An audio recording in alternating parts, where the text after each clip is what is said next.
Hello everyone, कैसे हैं आप सभी लोग। वेलकम टू सिंकुरी एजुकेशन प्लेटफॉर्म। आप सभी का यहाँ स्वागत है। आज जो हम चैप्टर लेने जा रहे हैं उसका नाम है Amanda. It is a poem by Robin Klein and it's a very beautiful poem. और आज इसी के हम जो है प्रीवियस ईयर क्वेश्चंस PYQs देखेंगे जो बोर्ड में लगातार और बार बार पूछे गए क्वेश्चंस हैं। So don't miss this lecture. Okay, without wasting any time, we will start with the question. Number 1. Write a short note on the title of the poem. So the title of the poem is Amanda. ठीक है, Amanda एक लड़की की कहानी है. ठीक है, she is a teenage girl and the title of the poem is Amanda as it revolves around the upbringing of little girl named Amanda. Her life is full of struggles where she is denied freedom. ठीक है, उसकी जो mummy जो है, ठीक है, Amanda की जो मॉम है, शी इज काइंड ऑफ बहुत ज्यादा उसको नेक करती है. ठीक है, तो वो बहुत ज्यादा इस चीज से परेशान है. Her life is full of struggles where she is denied freedom and expression.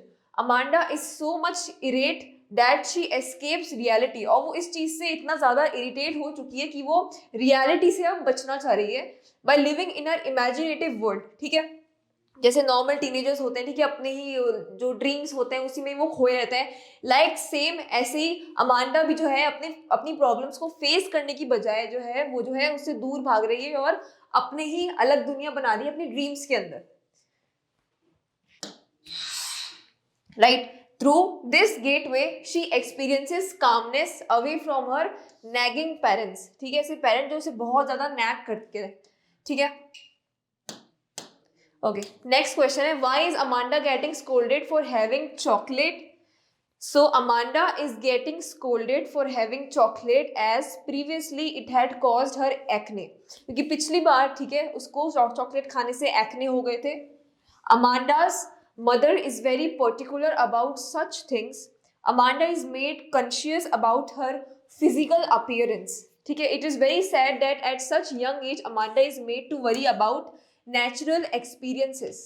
तो ये चीज बहुत ज्यादा गलत है जो अमांडा की जो मॉम है. ठीक है, जस्ट बिकॉज सोसाइटी क्या सोचेगी, आसपास के लोग क्या सोचेंगे, उसको जो है एक नेचुरल एक्सपीरियंस जो होता है, ठीक है, हर किसी के जब वो अपने टीनेजर्स में होते हैं उनको एक्ने आते ही आते हैं. लेकिन उसकी मॉम जो है उसके लिए बहुत ज्यादा टेंस्ड हो रही है और ये सोच के कि जो बाकी लोग जो है सिर्फ सोसाइटी का इम्पैक्ट उस पर क्या पड़ेगा ये सोच के वो उसे जो है इन सब चीज़ों से दूर कर रही है. ठीक है, कि चॉकलेट मत खाओ, ये मत करो, ऐसे मत करो, ये मत पहनो. So that's why. Next question है आपका, how life on a tower would be different from life anywhere else for Amanda. So life on tower for Amanda would be very different from her reality. Just like Rapunzel, even she desires to live on top of a tower away from everyday chaos. ठीक है, हर दिन की struggle, हर दिन की परेशानी से जो है, जैसे एक रपुंजल थी वो इस चीज से दूर रहती थी. Amanda suffers due to the constant nagging from her parents. इसलिए वो इतनी ज्यादा परेशान हो गई है कि उसके पेरेंट्स जिसको बार बार नैग करते रहते हैं कि अब वो भी हर चीज से आइसोलेट हो जाए और एक ऐसे टावर में चली जाए जहाँ पे जिस तरीके से रपुंजल रहा करती थी. She seeks a place full of peace and serenity where there is no one to disturb her. ठीक है, और वो ये चाह रही थी कि मैं एक ऐसी जगह जाऊं जहाँ पे मुझे पीस मिले. ठीक है, ऐसा एनवायरमेंट मिले जहाँ मुझे कोई भी डिस्टर्ब बिल्कुल नहीं कर सके. Hence she wishes to live on a tower. इसलिए अमांडा चाहती थी कि वो जो है अपनी पूरी लाइफ जो है अब टावर पे स्पेंड करना चाहती है एंड वाया बीइंग आइसोलेटेड. ठीक है, आइसोलेटेड. नेक्स्ट क्वेश्चन है आपका, why does Amanda seem moody most of the times. Because Amanda seems moody most of the time because she is trying to make an escape from her sorry reality. ठीक है, where she is nagged most of the times. ठीक है, जो पूरी जो कहानी आपकी पूरी जो पोम है is around nagging and nagging and nagging. ठीक है, इसके बेसिस पे ही, ठीक है, पूरी मूवी में यही है कि उसकी जैसे जो उसकी मॉम है हर स्टैंजा के अंदर उसकी मॉम जो है उसको हर नई चीज के लिए नैग करिए कि ऐसे मत करो, ये मत करो, वो मत करो. That's why she is escaping the reality. ठीक है, इंस्टेड ऑफ सॉल्विंग और फेस देयर और confront her problem. So it is indeed a sorry state for a small child like Amanda to bear. Here the only defense against such reality is her imagination where she often escapes to. इसलिए जो है वो ये सब सोच के अपने dreams में जो है वो बहुत ज़्यादा अच्छा अच्छा सोचती है और अपनी रियलिटी से दूर भाग जाती है. Hence it makes her look moody and uninterested. इसलिए इस सिनेरियो को देखते हुए हमें ये पता चलता है कि अमांडा जो है हमें मूडी और बहुत ज़्यादा अनइंटरेस्टेड लगती है, जो भी उसकी मॉम जो है इसको कहने के लिए बोलती है.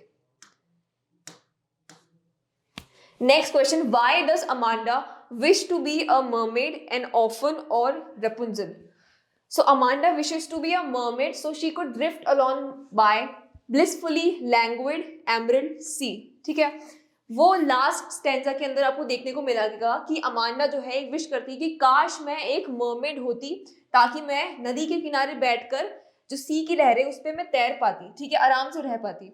She yearns to be an orphan so that she is able to roam the sea. वो ये तमन्ना कर रही है, right, she wants to be an orphan. ठीक है, इतना बड़ा स्टेटमेंट वो दे रही है कि मैं एक ऑर्फन बनना चाहती हूँ. ऑर्फन कौन होता है? जिसके माँ बाप नहीं होते. ठीक है, वो इसलिए ताकि she is able to roam the sea, ताकि वो हर जो सी में घूम सके and make pattern using her bare feet. ठीक है, और अकेले जो है वो सी पर दौड़ सके, लाइक ऑन अ बीच वो दौड़ सके. और जो जैसे हम नंगे पैर जब हम बीच पे चलते हैं तो हमारे फीट के जो पैटर्न्स हैं वो बनते जाते हैं. एंड दैट ये जो विश है ये किसकी है? यहाँ पे अमांडा की है कि वो भी ऐसा करना चाहती है. She wants to be free, free like a bird. Being Rapunzel mean she could live care free. और जब वो रपुंजल की बात करती है तो इसका मतलब है कि वो बहुत ज्यादा केयर फ्री की दुनिया जीना चाहती है. ठीक है, कि उसे कोई भी कहाँ कुछ भी नहीं बोले, कोई भी खाने से कोई उसे टोके ना, कोई कुछ भी ना करे. Amanda wishes to be these so that she could avoid her suffocating reality. और वो ये सब इसलिए सोचती है ताकि वो जो अपनी रियलिटी में इतनी ज्यादा सफोकेट हो रही है, उसकी मॉम बार उसे नेक कर रही है, वो इस चीज से एस्केप आउट हो सके. Next question, how does it help Amanda to be an orphan? So Amanda feels troubled around her parents, so she wishes herself to be an orphan. ठीक है, इसलिए वो जो है orphan बनना चाहती है. As then only she could live a life of her own without much of the hassle. Next question, do you consider Amanda's mother to be a nagging mother? Of course, yes, Amanda's mother is indeed a nagging mother, without a doubt. She is also about instructions and finding faults. जो हर बात में जो है instruction देती है और हर चीज में गलत मतलब निकालती है, हर चीज में गलतियां निकालने वाली. No doubt it is a responsibility to instil good values into her daughter. अब now in this question you have to give a diplomatic answer. ठीक है, आपको जो है आपने पोम पढ़ी, आपको लगा ठीक है इसमें जो है पोएट ये बताना चाह रहे हैं कि किसी बच्चे को इतना भी ज्यादा नैग नहीं करना चाहिए. ठीक है, कि वो बाद में बहुत ज्यादा अनइंटरेस्टेड फील करने लगे. ठीक है, वो आपकी बातों में इंटरेस्टेड ही ना हो. ये मदर की ड्यूटी होती है कि वो अपने बच्चे को गुड वैल्यूज दे, लेकिन इतना भी उसको रोक के ना रखे कि उसकी फ्रीडम ही उससे आप छीन लो, उसे आप कुछ भी ना करने दो. ठीक है, सो यहाँ पे आपको दोनों पॉइंट जो है यहाँ पे आपको समझाने अच्छे से, but not at the cost of a child's happiness. Exactly. One should know how to strike a balance between maintaining responsibilities and taking good care. It's a very very important question. ये सारे question जो है बहुत important है. ठीक है, और यहाँ पे मैं इंपॉर्टेंट इसलिए बता रही हूँ क्योंकि इस बार हो सकता है आपके बोर्ड एग्जाम्स में सेम क्वेश्चंस रिपीट हो जाए, क्योंकि they are the questions, they are most repeated questions in CBSE board of your examinations. Next question आपका, is Amanda at fault at all? So Amanda is not at fault at all. It is too harsh for a small child to understand the concept of acne. ठीक है, so Amanda भी इतनी छोटी है, she is just entered into her teenage, और chocolate ना खाना सिर्फ एक्ने की वजह से वो इस चीज को समझने के लिए अभी बहुत ज्यादा छोटी है.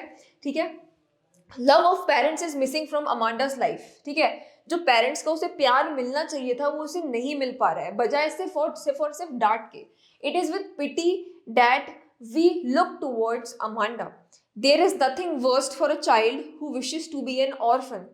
ठीक है, इससे ज्यादा कुछ भी वर्स्ट नहीं हो सकता कि एक बच्चा खुद सोच रहा है कि काश मेरे माँ बाप ही ना होते. Amanda just seeks freedom from the overpowering environment around her. ठीक है, अमांडा को जो उसकी जिंदगी में जो इतनी ज्यादा जो है उसको फ्रीडम नहीं मिल रही है, ठीक है, वो इस फ्रीडम को जीना चाहती है. She wants to live in freedom, she wants to live care free life of a care free. ठीक है, नेक्स्ट क्वेश्चन है आपका, what is the central theme of the poem Amanda? ये भी इंपॉर्टेंट है. The poem Amanda by Robin Klein. ठीक है, भले यहाँ पे आपका ऑथर का नाम ना पूछा हो, लेकिन अगर आपको लग रहा है कि आप लिख सकते हैं इसके अंदर, ठीक है, पोएट का नाम लिख सकते हैं, then it will be very impressive. अगर एग्जामिनर आपका आंसर पढ़ते हैं तो वो बहुत ज़्यादा इस चीज़ से इम्प्रेस होते हैं कि चलो बच्चे को जो है नाम पता है, ठीक है, कि पोएट है कौन, लिखी किसने poem. The poem Amanda by Robin Klein highlights the importance of upbringing of a child.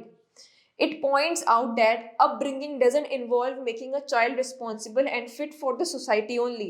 It is important to note that upbringing involves understanding from both the sides. ठीक है, upbringing जो होती है सिर्फ एक ही साइड, सिर्फ एक जने को समझना नहीं होती। जैसे हम कहते हैं कि ताली कभी दो हाथ से नहीं बजती है, वैसे ही सेम जो है यहाँ पे ये मुहावरा लगेगा, ठीक है, कि जो अपब्रिंगिंग है वो दोनों साइड से होनी चाहिए। अगर बच्चा पेरेंट्स को समझ रहा है, then it's parents responsibility also that he और she take care his of her children also. So one can not just force a child to be a civilised and good mannered. Love and proper care is required in nurturing of a child. It's a very very important and good answer, ठीक है। आप इसे अपनी notebook के अंदर जो है video अच्छे से पॉज करके लिख सकते हैं, और अगर आपके दिमाग में और कुछ पॉइंट्स हैं तो वो भी आप ऐड ऑन या फिर जॉट ऑन कर सकते हैं।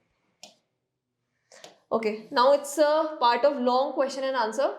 State the key points in the poem Amanda, what do you learn from it? So every child is special in itself, right? And it requires a great deal of patience and love to make them understand this.